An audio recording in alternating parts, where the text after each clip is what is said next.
Hello everyone, my name is Yandre and I am the founder and head of growth at Version 8.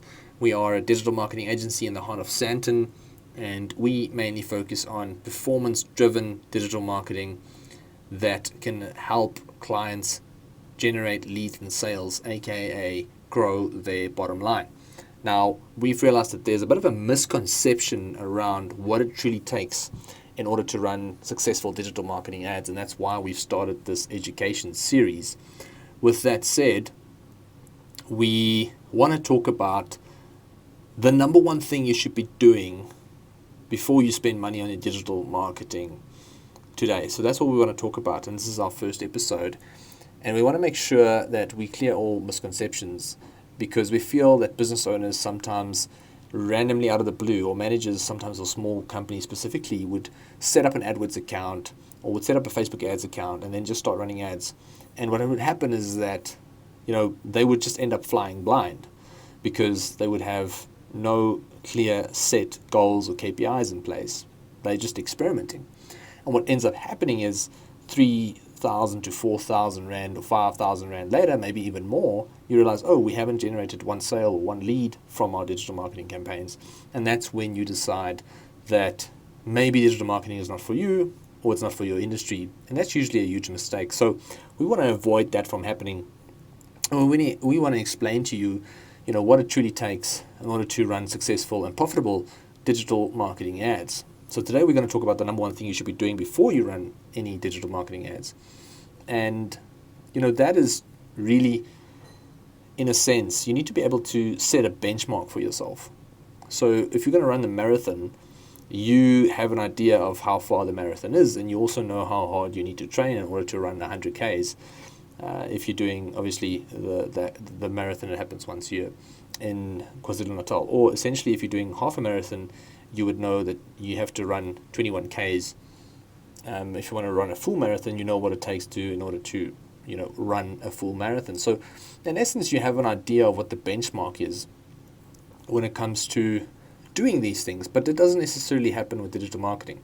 It's very unclear, it's very new, and it's not necessarily easy to just determine a quick benchmark on what it's actually going to take in order to, make a success out of it. So that's the reason why this video exists today. So we call it, you need to do the digital marketing math. You need to be able to do the sums of what you're going to be spending and ideally what you want to make back.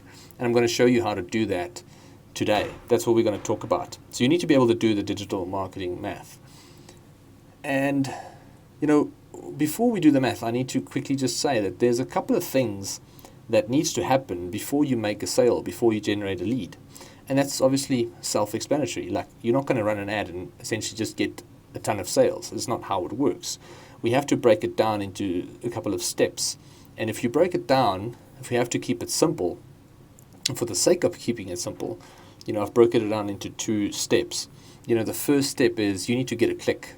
And you're going to pay for that click, because that's what digital marketing is all about. It's about running ads on Google Ads, Google, Facebook, Instagram, YouTube. No matter where you're going to be advertising, essentially 99.9% of the time you're going to be running a pay-per-click model, which means that you will pay for the amount of clicks that you get. In essence, there are different objectives at the end of the day, but for the sake of this video, I'm going to keep it very simple.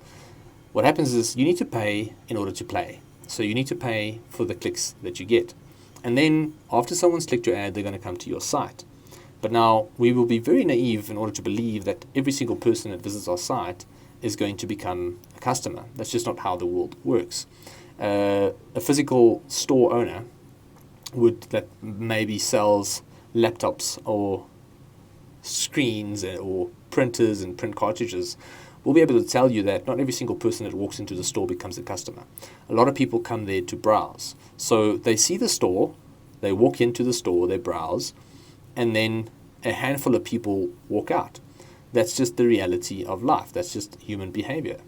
Now, with that in mind, if we get a click from the ad, which cost us 5 Rand, which will technically be our cost per click, the reality is that we might get 1 out of 100 people, so one person out of 100 people that's walked into your store, to become a customer. And in this example, we're using, for example, an online store that sells clothes online.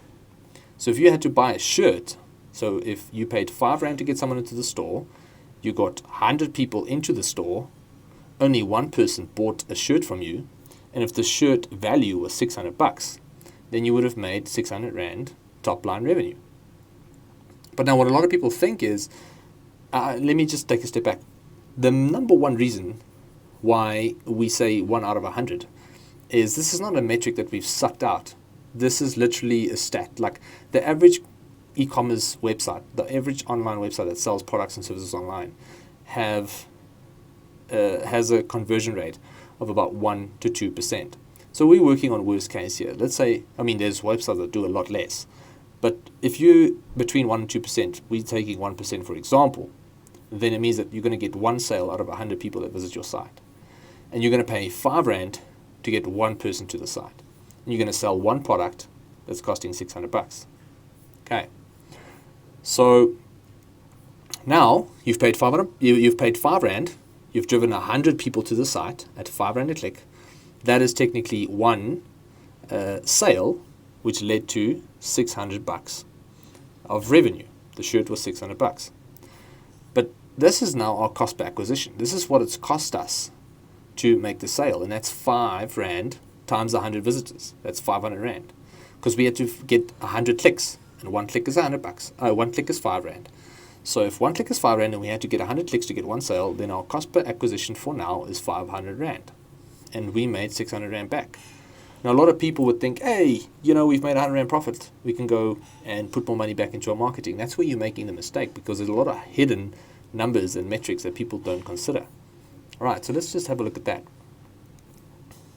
You spent R5 per click. You drove 100 people to your site, so that's $500. You made one sale. You made top line revenue of $600. Keep in mind that shirt cost you a certain amount of money to make, or you had to buy it from a supplier. Okay, so that now, for argument's sake, let's say that shirt is $250. The product cost is then 250 Rand. So you're not making 100 Rand profit. You now need to deduct that 250 Rand from the 100 Rand profit that you're making. So you're technically going to make a loss. But that's not all. Keep in mind the following.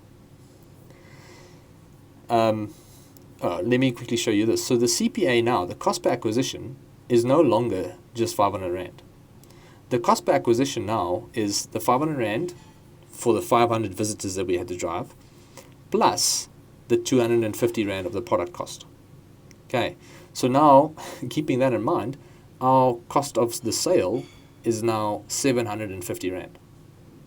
So that's technically, I would say, the cost of the actual sale. You've only made 600 Rand back, so now you're already running at a loss. You're running at a 150 Rand loss. But that's not all. People forget that if you're running an online store, there's shipping involved. So we've got 250 plus 500. For now, shipping is 0. That's 750 Rand a sale. Let's say if your shipping is $100, your cost per acquisition goes up by 100 Rand. So that's now 850 Rand a sale. Do you guys see what's happening here? Now you've made, on your 600 Rand shirt, you've made a 250 Rand loss at the end of the day. So we can see now that the product cost is 250, the shipping cost is 100. You had to drive 500 people to the site to make one sale of $600. So you're now making 250 Rand loss.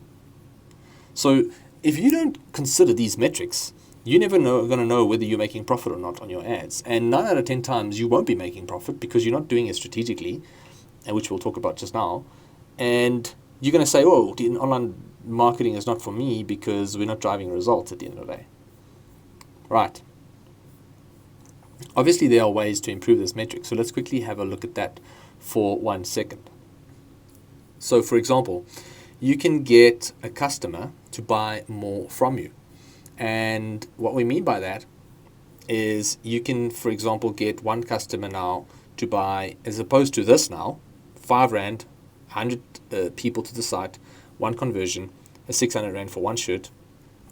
We can get a customer to buy 2 shirts. So you might have, two versions of the same shirt. So a blue version with the same logo and a green version maybe with a similar logo. So maybe that same customer likes both shirts. and he decides to buy both. Essentially now your top line revenue is $1,200. So this now increases your average basket size, which is great because that acquisition still only cost you $500. But now instead of making 600 Rand back, you made 1,200 Rand back, which is double the amount of money before. So that's just one example. And if you have to do the math on that, you will now see that the 500 Rand to get 100 visitors, one sale, 2 shirts were bought. The product cost is now $250 because it's 2 shirts that were bought, and the shipping cost is still $100 because essentially, shipping 2 shirts will cost the same as probably just shipping one. So now your CPA is 1,100 because it's 500 plus 500 plus 100. So it's 1,100 Rand. Let's have a look at what happens. You made 1,200 Rand back. That's the 2 shirts that you sold. The cost of the sale is now 1,100 Rand, which means you've got 100 Rand profit. So that's one way in order to improve your metrics, is to get people to buy more at a time. And these are strategies that we obviously delve into maybe a little bit later, at a later stage, in later videos. But that's just because obviously there's 100 of them. But that's just one example. Right. Number 2 would be to increase the website conversion rate. So remember, we said that out of 100 visitors, only one person ends up becoming a customer. Now, there are ways that you can go about increasing that. You can ensure that by tweaking your website's user friendliness, making it a little bit faster, using better color schematic systems, and ensuring that your search bar works nicely, by making sure that your buttons are quite big and that your text is not too small. All the banners are on the right place. There's 100 ways to increase the website experience. But by increasing that experience, you will now make it easier for people to become customers. Cool. So let's say you've gotten 100 people to your site at 500 a click. That's $500. But now instead of making one sale, you made 3. That is 3 shirts that you sold at 600 Rand each. That's $1,800. Okay. Let's have a look at this. Now, 5 Rand times 100, 500. Divided by 3 sales, 166 Rand cost per acquisition. Okay. So we've got 166 times 3 is 498. But then you have a product cost. So your product cost is 250 Rand. You still had to make 3 shirts in order to sell 3 shirts. Okay. So it's your product cost now is 250 times 3, which is $750. Plus your shipping, which remains, for argument's sake, 100 Rand. That means that your cost per sale is $1,348 all in. Let's have a look at the numbers now. $1,800 for the 3 shirts that you've sold, for the 500 Rand that you've invested in your digital marketing, minus the cost of the sale, which is the shipping, the cost of the product, minus the 500 Rand that you've invested, 1,348.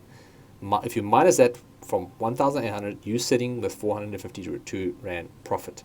Okay, so this means you can take that profit, you can put it back into your marketing, and essentially with that, you're going to get another 3 sales, because we know that your cost per acquisition is 166. So that's roughly another 3 sales.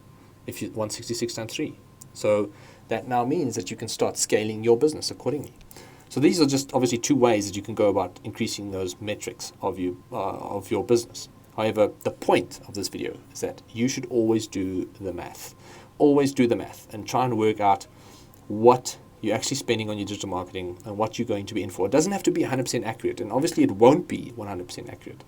But at least it will give you an idea of whether the product or service that you're selling is going to lead to a profitable strategy. So that is why the number one thing you should be doing before you spend a cent on your digital marketing is to do the digital marketing math. Right. That's all from our side. I hope you guys have found value in this video. If you did, leave a comment. If there is a comment section, if it's on Facebook, leave a comment for us. We would love to know what you think. If you're on YouTube, do the same. Hit the bell on YouTube if you're on your mobile. Subscribe if you want to stay up to date with future tips like these. We would love to obviously educate you a little bit more. Give us guidance on what kind of videos you want to see. And yeah, follow us on social media. Have a look at our website, which is www.vamedia.co.za. And let us know what you think. All the best and have a wonderful week. We'll chat soon.